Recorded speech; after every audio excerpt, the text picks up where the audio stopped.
Hello, everyone. Thanks for joining. I'm just going to wait for a couple more people to sort of pop on in. If you can see and hear me, can you give me a hello in the chat just so I know that I'm talking to real people and not just myself? That would be super helpful if you can do that. Oh, fantastic. Thanks, guys.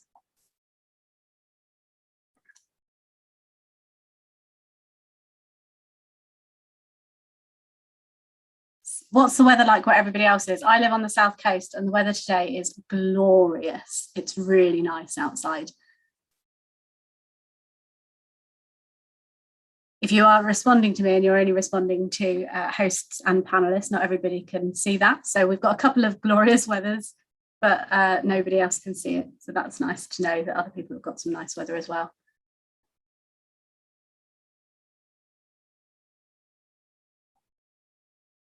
Hi, Lee. Hi, Joanne. Hi, Megan. Hi, David.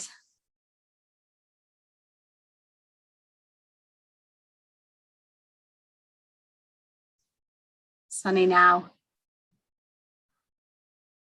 I'm looking forward to this heat wave that we're supposed to have.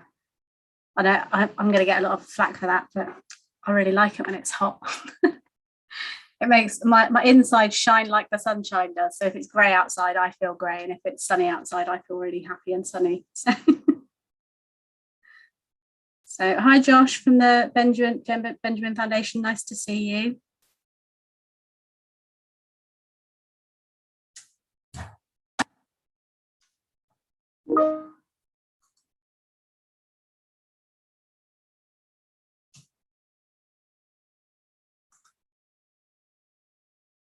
All right.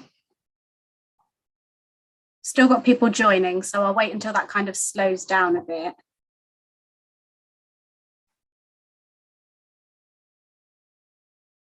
And as always, if you do have any questions throughout the presentation, just pop them in the Q&A box and we'll answer them at the end. The way that this webinar is going to work is slightly different if you've been on our webinars before. Usually it's Lee. He's a lot taller than I am, so I'm sorry you have to deal with someone shorter. Although virtually you can't really tell. I could have actually, I'm taller than Lee is, and so I'll be doing the presentation today. And there is a pre-recorded section in the middle that Lee's done an interview with somebody, so it will work slightly differently. But we are here, me and a couple of the other members of the GivePenny team, to answer questions throughout and again at the end. So it seems like attendance, like they're dropping it, they're slowing down now. So we'll make a start. So hello, my name's Emma. I work at GivePenny. I'm the Senior Partnerships Manager here. And GivePenny, if you don't know, is the world's most connected giving platform. And we're on a mission to change fundraising for good. We innovatively connect charities and fundraisers using the world's favorite apps to exceed fundraising goals. So today, specifically, we're going to be talking about gaming. We're going to have a chat with one of the gamers who successfully raised tons of money on GivePenny. His name is H4H Paul. Sorry, I've got a sneeze on the way. H4H Paul. That wasn't planned. So first, I guess the thing that I want to talk about that's really important is I want to talk about the difference between gaming and streaming, because I think sometimes charities are a little bit scared of streaming and they think that they're scared of gaming. They're two very different things. So I'll give you a couple of examples. You're probably a gamer without even knowing it, especially if you play solitaire on your phone or Candy Crush Habit, or you enjoy a good old game of Cards Against Humanity on a Friday night, then you're a gamer. Surprise. So that's, you can use this to fundraise. It's different from streaming. So I'll give you an example of what a gaming fundraising page might look like on GivePenny by showing you this. So this is our gaming challenge that I've got going up at the moment. You'll see that I have no computers on my banner image. I've currently fundraised 10 whole pounds, but I've got £610 in the bank that's been pledged, and I've earned £10 of it so far because I've not marked off a milestone, but we're about to get into that. So I've got a couple of people that have pledged here against these milestones. So £500 against not playing Angry Birds for a whole week, and look at these comments. The amount of time you spend on this one, I don't think you'll last a whole week. £350, don't play Angry Birds for a whole week. It will never happen. Well, I hate to tell you guys, it's happened. I haven't played Angry Birds for an entire week. So I'm just going to mark this as complete. And these people are now going to all get an email to say, pay up. Emma has completed her milestone. It will be marked as green. There it is. And up here, my pledges earned will go up when I refresh the page. Should go up when I refresh the page. It will be up by the end of the webinar. I'll make sure of it. So that's a gaming thing, which has nothing to do with streaming. So I haven't proved this in any way, shape, or form other than they're believing me because I'm a trustworthy human being. Streaming, however, can be many things. It doesn't have to be games. You could stream cooking, gardening, anything. In this instance today, we are talking about gaming. And since that's what most people think it is, here's an example of a streaming page. So on this page, I'm not currently streaming a game, so it'll tell you that my Twitch is offline. But when I am online, the video will appear here. The chat will appear here. How many hours I've done will appear here. And I've got a couple of donations already pledged based on how much I'm streaming. Of that, I've done 150 hours, but these guys I don't think have chosen to include the hours that I've done previously, which is fine. You don't have to sponsor any previous hours. Donors will always get given the choice whether they want to include that or not. And like I said, when I'm actually streaming, it will appear here. Because this is my page, I've got some stream tools that I can use. And these are these really cool like overlays that you have. This is going really deep into what streaming is. That's not what this webinar is about. That's an entirely different webinar. So for now, I'll stop sharing my screen on that one and we'll move into the Q&A with the main event, so to speak, the Q&A with H4H Paul. So without further ado, I will play that video. Please hold while I get that video working.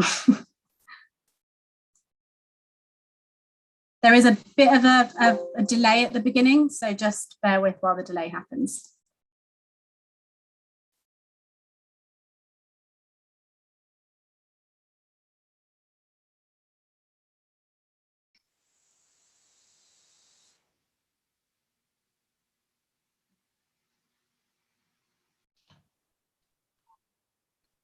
I do click on it. Okay, so here we are. Thank you so much for joining us, Paul. How are you today? Yeah, I'm good, thank you. It's my pleasure, and thank you for having me. It's a great cause. It's always good to talk to GivePenny users and people that have worked their tushes off to raise money for charity. So we're always pleased to have a chat with people as amazing as you. So thank you so much for coming on. It's all part of I suppose, an education piece for us. We work in the charity sector, work with lots of charity partners, and there's a real sense of beginning for some charities when it comes to working out how gaming and streaming is one of the most popular hobbies and pastimes, and how that might translate into fundraising activity and what have you. And for some charities, they still don't understand how it all works. And then we have other charities who are experts, and they've really taken the bull by the horns and started to cast out into the world the kind of things that they can do and engage with audiences that include wonderful people like you. So what I'm hoping to get out of our conversations today is a bit of a feel for you, reasons for getting behind Help for Heroes, reasons for playing games.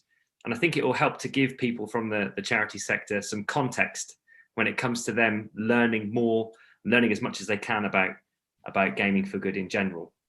Why don't you start by, I suppose, introducing yourself and explaining kind of what your background is and how you found yourself working with Help for Heroes to help them raise money. Yeah, no problem. So my name's Paul. Obviously online, people know me as H4H Paul. H4H being Help for Heroes. Help for Heroes has been my lifeline. It's been my lifeline ever since my world turned upside down and it hit some very dark places. Help for Heroes have been there since the beginning, and have not left my side since. And I don't motivate a lot of people, so it's a lot more than gaming to me. It's trying to give back and support and promote the help and support that is there for people who find themselves stuck alone in a very dark place. and gaming has been there for me since I very first joined the forces. I joined the army at 16, and I've used games all the way through my life with fellow soldiers. Even just at lunchtime, having a quick game of football, and then going back to work, just laughing at the person who got whooped, and then just sneaking away for a half an hour break here and there for a game, whatever, just a quick game in the room before we. And on a weekend when you can't go home because you live God knows how many miles away on a different country, just picking up a controller with your friends and just having a chill out. And it's just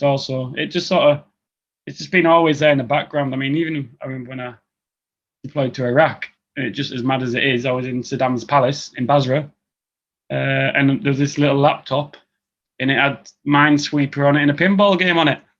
And every now and again, I'd sneak on someone's work laptop just to have a quick game of pinball on Minesweeper, because it doesn't. Some people, it's gaming, isn't it? That needs to be on your gaming CV. That definitely needs. So I hear that, and there's some similarities to what probably many people have had a taste of what maybe isolation feels like, and restriction and kind of adversity more, I think, given the last year and a half that we've had. So I suppose early on in your army career, and probably, like you say, before your career in the army, gaming has always been there for you. How has that then translated after coming out of the army and where you find yourself today? So I did 17 years in the army, but I ruptured all my ligaments, tendons, and cartilage in my leg back in 2003.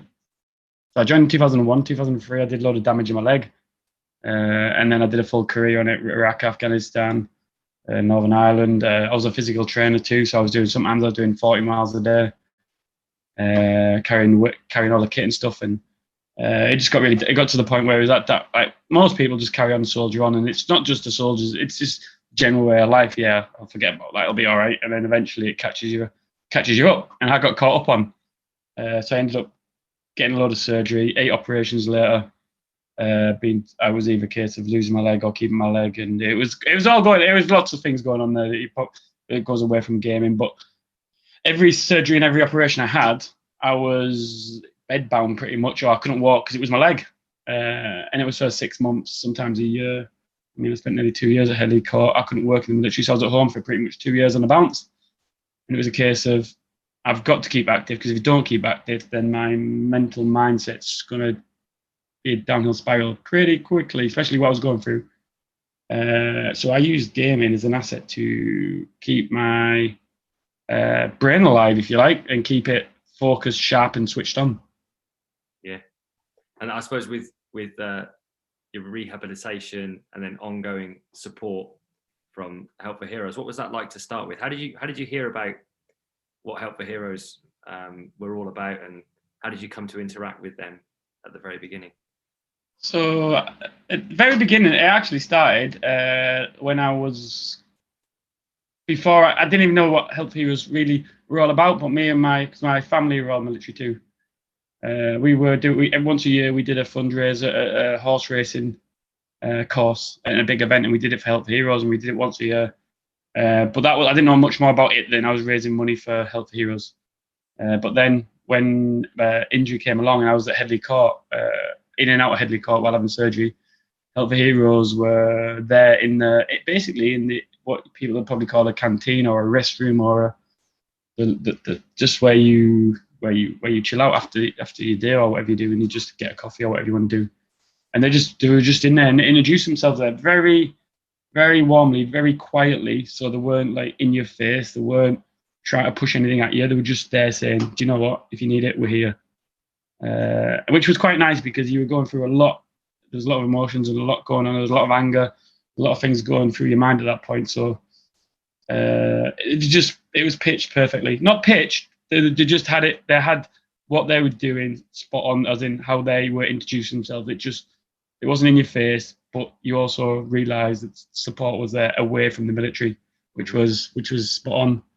And they've been with me ever since, to be honest. Literally, I mean, even in lockdown, when like people were struggling, probably they got me surgery in the middle of lockdown, God knows how they did it, but they did it. Yeah.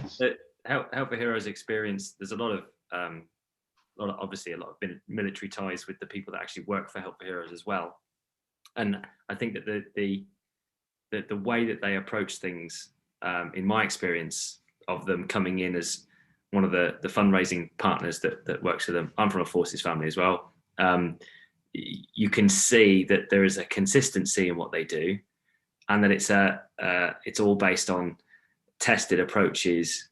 It's not the thing I found as well that I don't know if you found the same, but I think you probably came from not really knowing what Help for Heroes did initially. And I think a lot of people might suffer from that with quite a lot of the well-known charity brands. They don't actually know what they do. Like with cancer research, it's research into cures for cancer. It's a bit more vague as you come down through the top 10 charities. You then get to what do they do specifically. And one of the things that I found that surprised me about Help for Heroes was that it wasn't just about physical rehabilitation of wounded veterans and their families. It's very much on the mental health side and psychology and psychiatry, and that was a really nice thing to find out. And the level of sustained support as well over time. So how long has it been that you've been out? So I've been out I left the army in 2017, and I probably came in contact with Help for Heroes around 2015 because it was a long process getting out. I found out I had a minor brain injury too from a head injury, so I was struggling remembering things, only short-term stuff that people put down to age, but mine's a bit more severe. And then my cognitions, which affected, this is where gaming really came into its own with me, because at the only reason I found out I had a brain injury was when I went in for an operation on my leg, and they were like, they did all the pre-tests, and they went, your blood pressure on your left-hand side saying you should be pretty much dead, but your right-hand side's normal. So then they they sent me home now and said, you can't be in hospital, you can't. Well, if I'm not well and my left hand side, where's better for me than hospital? Sending me up. But anyway, that's that. And then Headley Court did a load of things and found that they went down to a minor brain injury, and that's what was causing headaches and my memory and stuff. And my cognition's not been as it takes me, like now you'll hear sometimes I'll be stuttering or I've got something in my head and I can't get it out. It's because it's just the way my cognitions are going. But one of my rehabilitations was to try and learn the guitar, because I'd get my brain to tell my fingers to do something, and my fingers having to carry it out, which then was working my cognitions and reteaching them. That I get why it did it, but all that did for me was I bought a few guitars and I ended up breaking a few guitars because I got stressed with them and it wasn't my thing, so they went off a wall a few times. But then naturally, gaming's the same, but more intense when you think about it. Like the level of depth that goes into games and the amount of effort you put into them, and the thought process and the reaction times and everything. It's guitar playing and a whole lot more. And so it just naturally, it was rehabilitation without me even noticing. Yeah. I know I went off on a bit of tangent there. Sorry, That's fine. People who know me will recognise that I'm absolutely fine with going off on a tangent. I wouldn't worry about it. People who have been on our webinars before will know the same thing as well. They're meant to be like 20 minutes long normally, and they end up being an hour and a half. So all things are valid here. You've mentioned, is it Headley Court? Yeah, Headley Court. Yeah. I know what it is, but I think it would help for context for people that don't know. Rehabilitation centre. Yeah, it's closed now, but it was the military's main rehabilitation centre for serious. It says serious. I think all injuries are serious, I guess. For physical rehabilitation. I was under the complex trauma wing there, so people who lost. There's people like they've got wings there for people with like severe brain injuries that needs all-round support and care. For people who've had limbs removed. It's just the military's focal point for that real serious rehabilitation. And it was really good service. And Help for Heroes, again, they were embedded there because they're sponsored, and there was a whole like gym and a swimming pool that was there because of Help for Heroes, which I did all my rehabilitation got done there pretty much. Great. So, switching to gaming, you can continue to play games. You find escape, solace, fun, engagement, community, all the things that come from gaming. It'd be good to understand where it began to intercept the idea of doing it for good. So playing games all the way through your life, coming through the army and then coming out of the army, and then through rehab, and then post-army, and then playing games. And then at some point it was, oh, I could do this for charity. When was that? How did that come about? Well, so when it must have been around 2014, maybe I had my first operation, and I used to play a game called The Division, and I didn't even know streaming existed. Tom Clancey game? Yeah, that's the one. Yeah. I spent literally months just because I couldn't walk to the surgery, months and months on it. And I met an American guy off there, and that's another great thing about gaming is like you just pick up controller, and I'm now talking to someone from America, and we've got very similarities, and we became really good friends, which then ended up what helped Konami getting involved with fundraisers through this guy I met that we didn't, and it was just all done on like you wouldn't be able to do it without the power of gaming. But so yeah, I met this guy on a game. We were both on a mission together. Obviously, just randomly you can hear him talk to him. We're talking to each other, and we seemed to gel well together on the game. So then obviously we added each other as friends, and then we ended up, because I was having surgery, I was playing it all day every day. This game, not all day every day, but a lot of the time to try and keep myself going and busy and stop staring at the roof. And he told me that later on, obviously, that he streams. I was like, so, and then I was like, what's streaming? And he explained it to me. And we this relationship went for years of just playing games together and trying different things together and do it really smoothly. And then just after I'd already got out, and it just pre-COVID it was pre-COVID. I was meant to be, I'd had an operation, and I got told I'd never run again, and I'd have to really bring back down my physical activity. And I'm not one to accept never. So I was like, all right, I'm going to walk Adrian's wall. That's what I'm going to do. And my cousins and everyone were going to do it. And we had it all set up, and then COVID kicked in. And so I got another operation out of the way because it was the perfect time to get it out of the way. And I was laid there in bed playing, I think it was Division 2 by this time we had a game of. He said, Paul, you should be streaming. I went, you want to, what do you mean?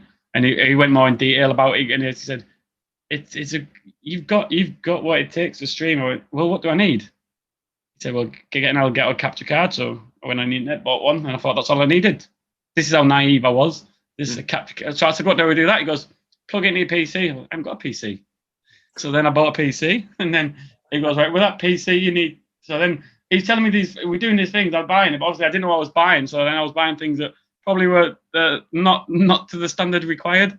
Yeah. So then I was like, eventually I had this PC because I was laying in bed. I had a PC to a monitor, and I had it to the TV, and it was down the side of the bed, and it was all just, it was like, I'll send you a picture of it, but it was just like literally from a bed, like with just wires going under the bed, over the bed, absolutely. It just like completely off the cuff, and but it was working. And then it started getting serious because we did we'll do a 24-hour fundraiser. Mm-hmm. So then it went from being in bed, I can't do a 24-hour fundraiser in bed, I'll fall asleep. So we moved it downstairs into the living room, and I took over the full living room dining room table. So I literally had 3 monitors by this point, only one computer still that a friend helped me do, and we made, and we got bits for, and it was all working smoothly. And by this point I was playing Escape from Tarkov.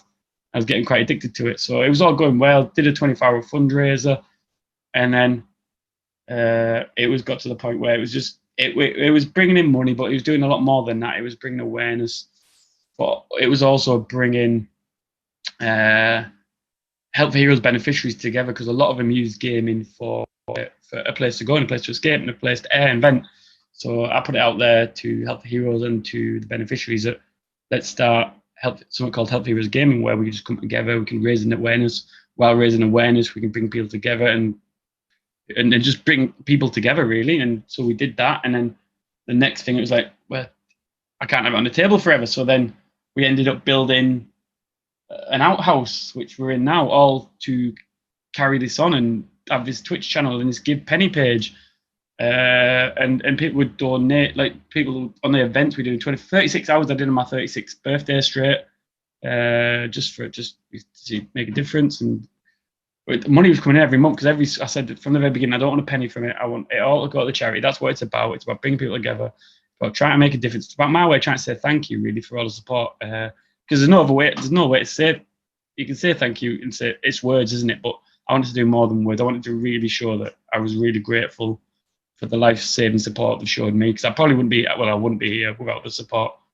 And a lot of my friends wouldn't be too. So yeah, I need to do more than just say thank you. So it's my way of saying thank you. You should be very proud of what you've done so far.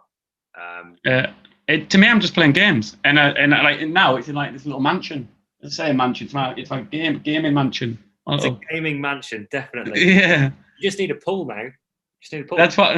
Well, we did that. Yeah. Well, I've got the dog's bowl. So, one thing that was of interest that I think is worth noting is there is a massive difference between gaming and streaming. Yeah. Gaming is, go and buy a console. You don't even need to buy the games physically now. You can download them. In fact, in some cases, you can just stream the games now, as in like you don't have to download them anymore. You can. Yeah. I think PlayStation has their PlayStation Now network, and you just say, I want to play that game, and then it runs, and off you go. And then lots of other examples of that. But then when someone says, oh, you should try streaming, if you don't know what streaming is or how it works or what people have done with it in the past, you're like, okay, so I have to go from literally turning this on, pressing start, and off I go, to still doing that. But before I do that, I've got all these other things I've got to like work out. Like, how do I get what I'm doing into some sort of broadcast software, which I can then use to decide what people see, because I want them to see me while I'm gaming. You might have overlays, like you might use if you're doing fundraising, the GivePenny overlays for when you get donations and all that kind of stuff. We do. But then, like, in order to get that, you need this thing called a game capture card, and I need a powerful enough PC if I'm not going to use my console, and if I'm going to use my console, I need my laptop to drive the software. It's so much technical dependence just to become a streamer. It does then show you, if you think about how many people are on Twitch now, there's millions. I think it's like 100-odd million viewers a day or something. It's ridiculously big.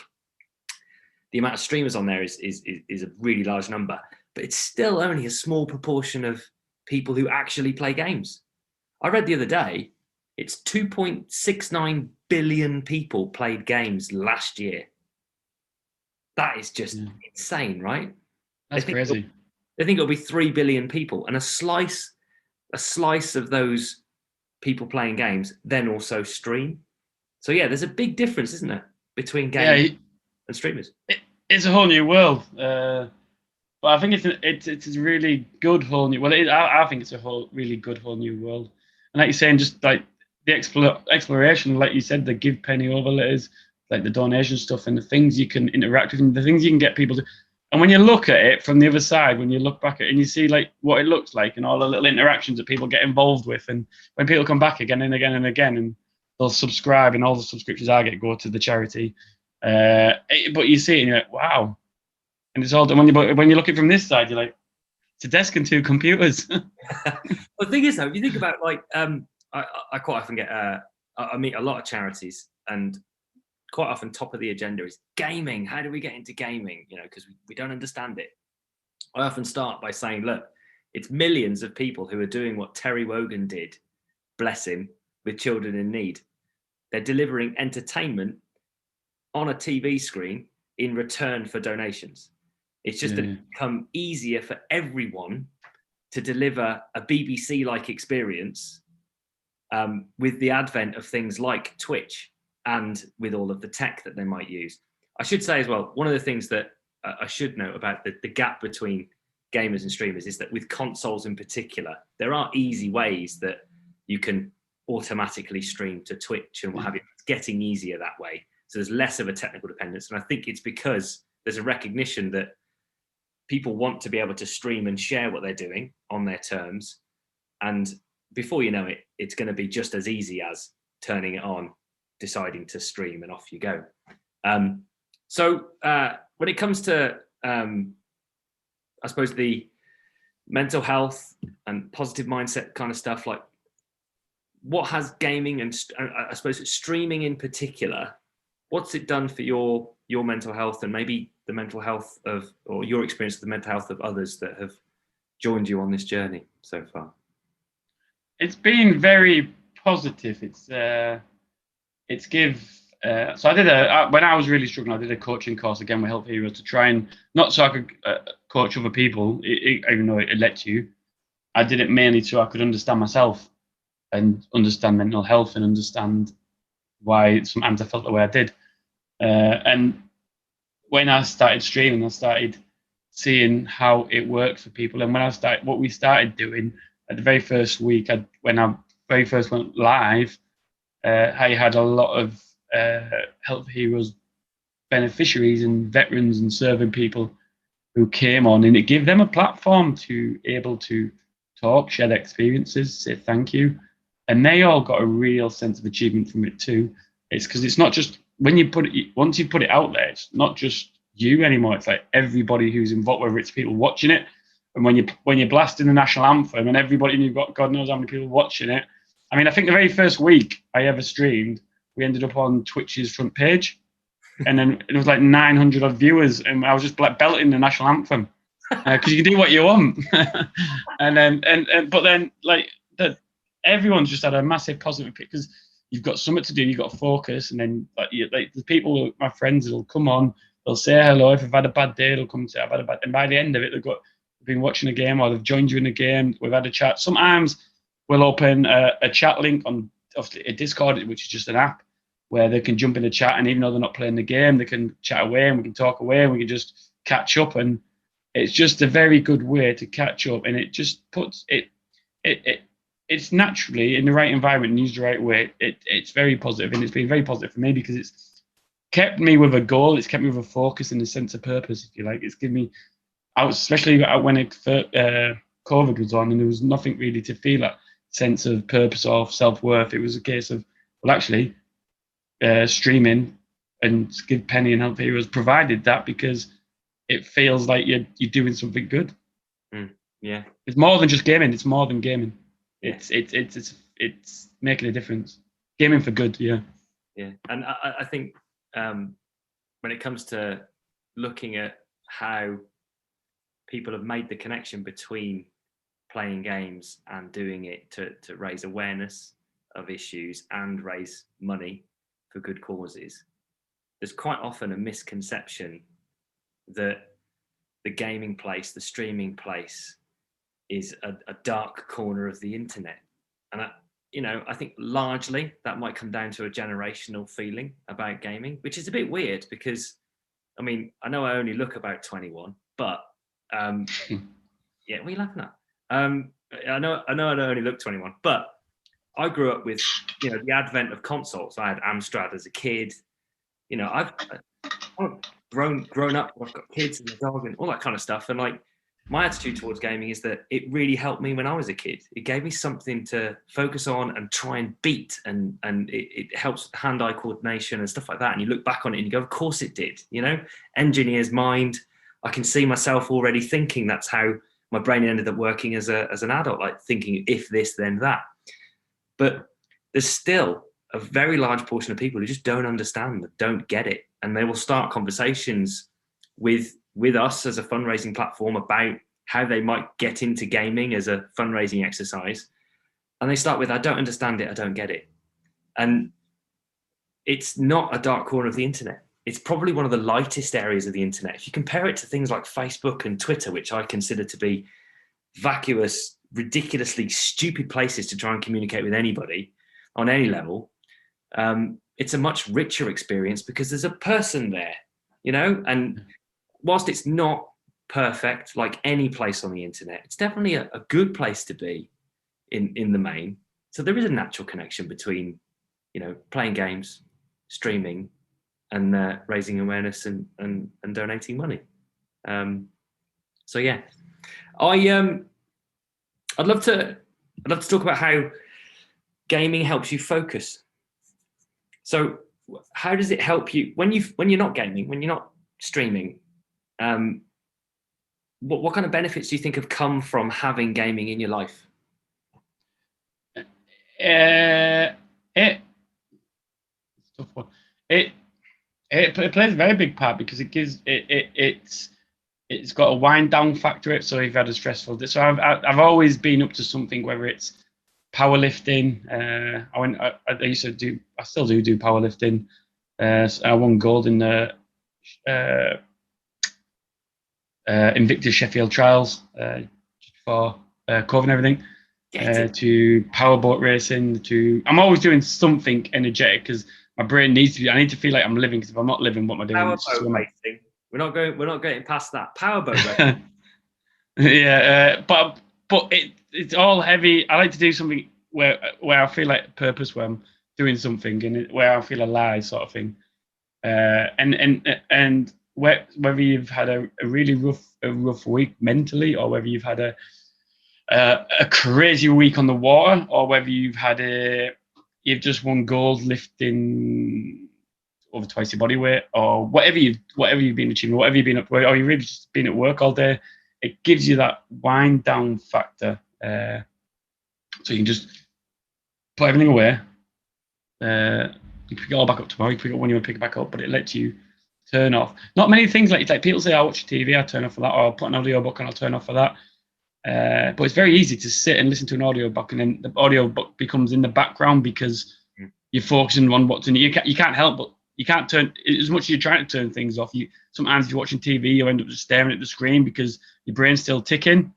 But with gaming, you've got to invest your attention to the game, otherwise you won't be playing the game. So it sort of automatically forces you to put things down for a little bit, which naturally has helped me, because I struggle. The worst time for me is nighttime, and that's when that's when my demons come out. But as soon as you turn on a game, whether it's I'm not sleeping, you just come downstairs, turn a game on, or whether it's a game, like people forget that gaming's even on a mobile phone. Like people say to me, I don't play gaming, but then they've got Bejeweled on the phone. I'm like, that's gaming. Exactly. But it's just a real, for me, it's a real point of being able to get away from things that I need to get away with, to refresh, to regroup, to rearm myself, to go again. Yeah, it's a tool, isn't it? Yeah, massive tool. Yeah, huge one. I don't know if I answered the question there, but that's what it's just so useful. It's a tool. You know, when you're not gaming, when you're not streaming, you know it's there. You know, it's like you say, it's a wind down exercise. In the interest of helping people understand some of the generalisms about perhaps just the streaming side of things, I know that it's a given thing that some streamers work to a routine and that's how they build their audiences, and some streamers just do it randomly. In your experience so far, what works if you're trying to create some sort of momentum with raising awareness about what you're doing, playing the games that you're playing, and getting people coming to watch you? So I've done. Sorry, go on. You started from scratch, basically. So yeah, I've done it, and I've done it both ways. So I started with an agenda. I started with a timetable. In fact, I started with pretty much being on all the time because I had nothing else to do and I couldn't walk and I couldn't move. Then I started to do it to being on 4 or 5 a few hours every night. Then as I started getting out again, getting to the gym again, getting my hobbies back, getting back work again, now it's come to the point where I get on when I can. And I think I'm no massive streamer. I've just got short of 1,000 followers. But what we have done, we've been when we're there, we've been present. So I don't just sometimes I just turn it on, and then when it's on, people always know I'm there for a chat. I'm there for the gaming's there, but also if anyone's had a bad day, I'm there for a chat. So that's the main reason I put it on sometimes, even when I'm not feeling like I'm. So most people like to be on, giving their 100% with explosiveness and ready to give people, like you said, that entertainment that people want to come back again and again and again. Sometimes when I'm too tired and I'll still turn it on, and I haven't got that explosiveness, but people know who know the community, and part of the community know, well, actually they've had a bad day too, so they can just come and let it off. So I just turn it on when I can, how I can now. But I think the most beneficial when I've been doing it, and I think what's made it us be able to raise 6,700. We've got another 100 and something pound coming in off this next Twitch payment. So we will be on about £6,700 in just over a year. I think what's made that so successful is actually events. So we're not just turning it on every day, but actually having something going on. So we've done things like we've done football competitions where Konami supported us. Where this weekend we've got a race day sponsored by. Well, it's not sponsored by, but Codemasters have very kindly given us game codes for God knows how many game codes, so everybody can join in, have a game. They are hosting it on their Twitch channel. They have been sharing it for us. So get involved with things like that where you can, especially when you're trying to do it to make a difference, because people generally want to make a difference. So if they can, they will. And I think like the thing that we found when we've been talking to our users about how they use GivePenny for gaming to raise money is that if you attach some other social purpose to the idea of streaming, it automatically attracts the kind of audience that you'd love to see you play, even if it wasn't for good. It's yeah. You know, most people have nice bones in their body, you know? Yeah. And if you're doing it for a good reason, they'll come along. I mean, I've managed to get my mum to watch me on Twitch, you know. Yeah, same as me, yeah, it's crazy, isn't it? I did I did a 24-hour stream outside to raise money for shelter. So I'm in this pub garden in the middle of the winter, and we've covered the PlayStation in like plastic bags and stuff like that off camera. Wow. It's absolutely nailing it down with rain. 2:00 in the morning, and I've got Red Dead Redemption 2 on, which is the slowest starting game I think I've ever played in my life. And I'm falling asleep at like 3:00 in the morning, walking a horse through a mountain. I'm like, my mum turns up on the Twitch stream and types, "Keep going." And I'm like, my mum's there, you know, and it's like, but you can get, like, if it's for good, it tends to attract people and build that sense of everyone going in the same direction, rather than just the entertainment side, which is what the pure streaming is about. It's like, I want people to watch me play games. Whereas if you add on to raise awareness for this, to raise money for that, it tends to give people a sense of joining a movement, which I think is very important. And you know, you've absolutely nailed that over this past year.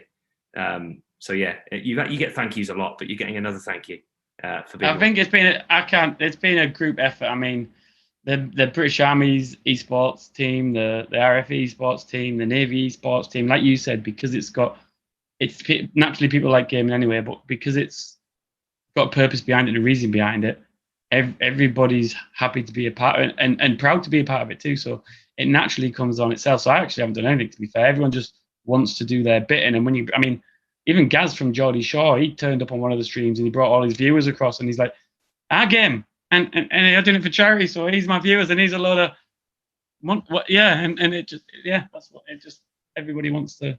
Yeah, it's nice, isn't it? It's a good thing. It's good, and I hope that the thing that people take away from watching this from the charity sector is that gaming is accessible. Streaming is accessible as a viewer, very easy. As a gamer, if you want to stream, yes, there is some technical dependency, but it's getting a bit easier. And that's why you're seeing the growth in people streaming, obviously with the timing of everything and being locked in houses and not having much else to do. People are picking up the dusty controller and having a go. And, you know, it makes it more interesting if you then do something for charity. So there is a growth here.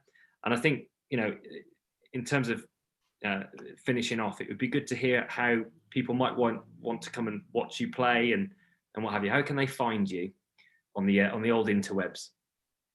So you could probably just type in. So if Twitch I'm on Twitch, so it's Twitch. So if you Google Twitch H4H Paul, it's literally H4H Paul. Just Google, if you type Google it, Twitch in Google and H4H Paul, you probably come up with my page.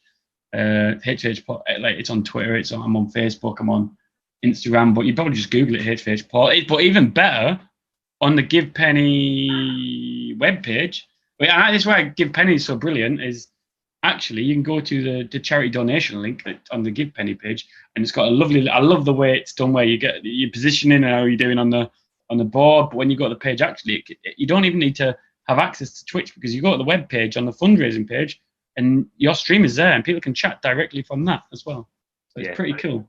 That's one of my favorite things. That is, I think it's brilliant. It's amazing. Can you remember your GivePenny link? If we can't, we can find it. Yeah, I've got it here. I can literally, because I can get my dashboard up. Because I always look at to see where I'm doing on the leaderboard, and I don't know if I took over the British Army yet, which I have in total, but because I do it over individual events, it's my total split. But I wonder if it's givepenny.com/H4H Paul. So it's givepenny.com/H4H community, because I do it as a community. So it's literally givepenny.com H4H community /H4H community, and that takes you to the. It needs slightly updating because we did it for our birthday stream, so it's got a lot of information on that.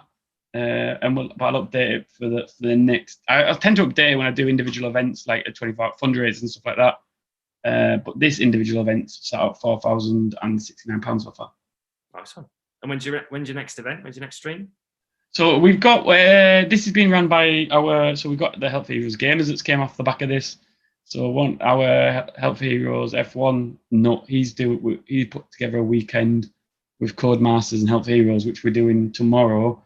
So that's that, but we're using a different page for that because we wanted to capture it because Codemasters are supporting us. We wanted to capture it separately. Mm-hmm. And then after that, I'm toying with the idea of like a live event where it's a venue where there's gaming setups, gaming rigs, where people can come along and have an experience of it. And for people who don't know it, who are used to normal fundraisers, come along and they can have a go and they can put some money in a tub and raise awareness and that sort of thing.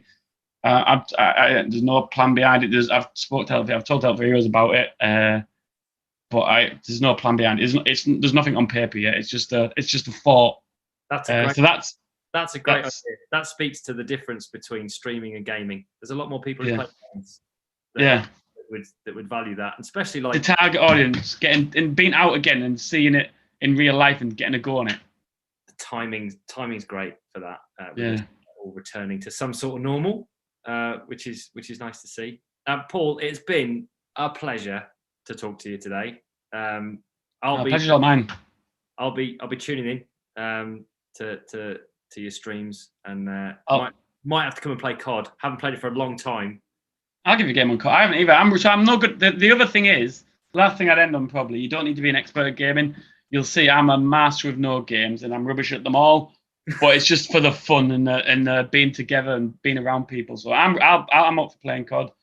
I'll be racing tomorrow. I think I'm on at 2:00 I'll be on my channel from 2, and I'll be racing with one of the official Codemasters racers as we talk about Health Heroes and we chuck some cars around the track. Amazing. Thanks again, Paul. Hopefully I've covered what you wanted covering. Yeah, perfect. It was great. Thank you. Cool.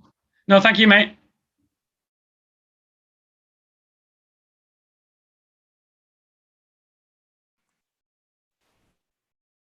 So hopefully that has answered everyone's questions that they might have had about gaming. We had a couple in the chat that were then answered during the stream. So does anybody have any other questions that you want to either put in the Q&A or in the chat box? I'll wait.